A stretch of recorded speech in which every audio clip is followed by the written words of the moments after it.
Hey guys, welcome to Surfing Next. In this video, I will let you know how to install Cursor Highlighter, and there is a very good app which is freely available, and you can download that from Microsoft Apps Store. So, if you are interested in, go to Microsoft App Stores and search for mouse pointer highlight. This one, and here is the download button. If you click on the download, this app will be downloaded, and I have already downloaded it. It is on the top of my download history.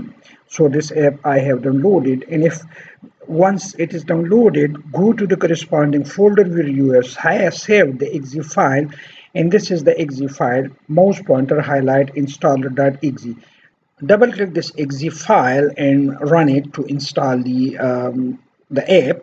So then go to, once it is installed, and you are in need to open it, right here, come to the search bar and write mouse mouse highlight, and that's the apps here. So click on it, it will activate, it will open the app, and you see no sooner did I click, the mouse is attached with a disc with a circle, and from here you can change the size. For example, I want to change the size from 20 to 40, so and click enter.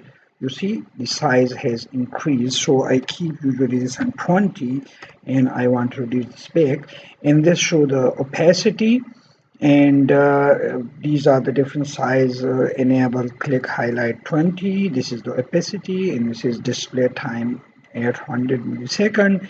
So if I click on apply, then I minimize this, and now the it is available on every app. For example, I open views, and you see the highlighter is attached to the cursor. If I go to another app, like this is Mathematica, it is still here.